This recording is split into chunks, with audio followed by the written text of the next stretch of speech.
J'avais envie de clarifier ce point et donner des éléments clairs et simples pour bien comprendre la différence quand je ressens les choses en conscience et quand je les ressens pas, quand je suis coupé de mes émotions. Et ce que j'ai remarqué, c'est que lorsque nous ignorons nos émotions, elles trouvent d'autres moyens d'accès, d'autres moyens de s'exprimer.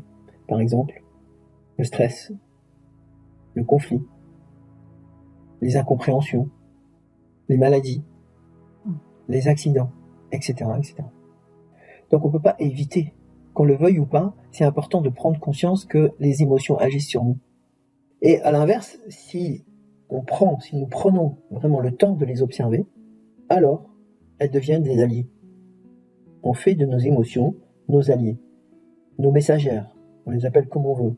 Elles nous ouvrent la porte à des relations plus saines, à une meilleure santé et une vie plus épanouie. Donc voilà la différence et pourquoi j'ai choisi ce sujet. Alors, je peux poser la question aujourd'hui, comment réagis-tu face à tes émotions? Tu vois, les ignores-tu, les écoutes-tu? Est-ce que tu utilises tes émotions comme une boussole qui est précieuse pour toi ou pas? Ouais, ça dépend en fait. Ben voilà. Parce que, par exemple, là en ce moment, j'ai mal au dos et comme par hasard, c'est tombé juste après une contrariété. Et en même temps, est-ce que c'est pas un mauvais mouvement que j'ai fait en faisant du sport? Je sais pas, tu vois. Mais l'un n'empêche pas l'autre. Et c'est ça, parce que souvent, j'ai évidemment des retours comme ça, en me disant, mais oui, c'est les circonstances et tout, mais ces circonstances, elles sont provoquées par qui et par quoi et comment?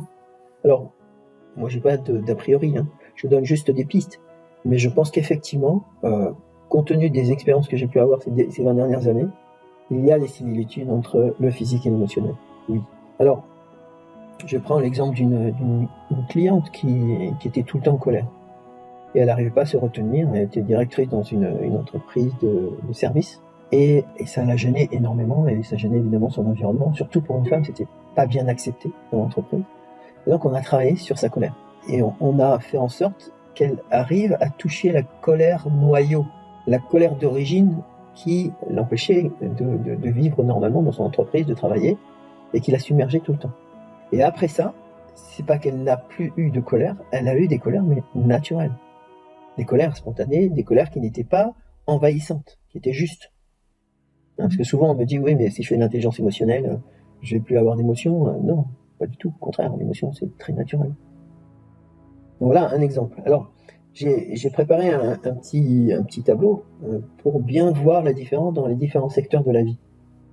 Dans la vie personnelle, par exemple, si on n'observe pas nos émotions, si on ne les ressent pas consciemment, on va accumuler des tensions. On va sentir une fatigue émotionnelle et mentale. On va risquer bien sûr un burn-out si on va plus loin. À l'inverse, si on observe nos émotions, on va devenir conscient de nous-mêmes, de nos besoins. Déjà un élément très important. On va savoir gérer le stress et l'anxiété. Et en même temps avoir une meilleure santé mentale. Au niveau professionnel, on va avoir des réactions impulsives si on n'est pas conscient de ses émotions. On va avoir une mauvaise communication, des difficultés à collaborer de façon efficace. À l'inverse, si on devient conscient de mieux en mieux de ses émotions, qu'est-ce qui va se passer? On va avoir une meilleure prise de décision, parce que la décision est bien sûr très liée à nos émotions.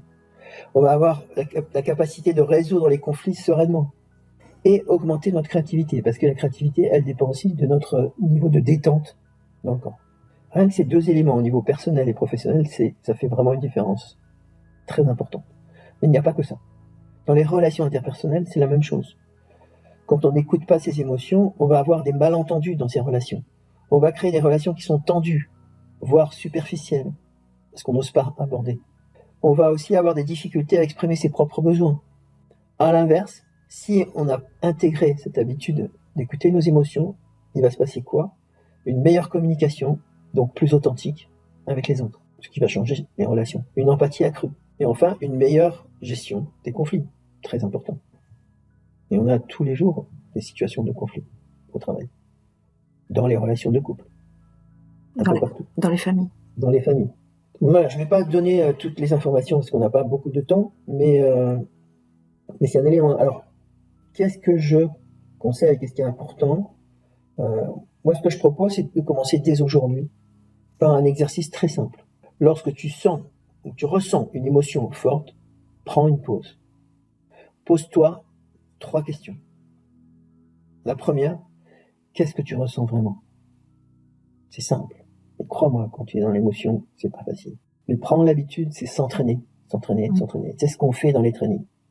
On prend l'habitude de s'entraîner et c'est de l'anticipation, c'est de la prévention émotionnelle. Parce qu'il n'y a que comme ça qu'on peut vraiment y arriver. Deuxième question, qu'est-ce que cette émotion essaye de me dire? Et enfin, comment puis-je agir en fonction de ce message plutôt que de réagir de manière impulsive? 3 choses simples à utiliser au quotidien. Et c'est en répétant ce processus que tu peux transformer peu à peu ta relation avec toi-même. Et par extension, avec tes proches et dans ta vie en général. Alors, s'il y avait une chose à retenir, ce serait quoi? S'il y avait une chose à retenir, c'est de voir concrètement, dans ton quotidien, quel impact ça peut avoir. Parce que souvent, ça reste intellectuel, et on ne mesure pas l'impact des émotions dans notre quotidien qui peut changer complètement notre vie. Et ça, pour moi, c'est une nouvelle révolution dans notre société, dans nos sociétés, dans notre civilisation. C'est d'intégrer les émotions dans notre vie.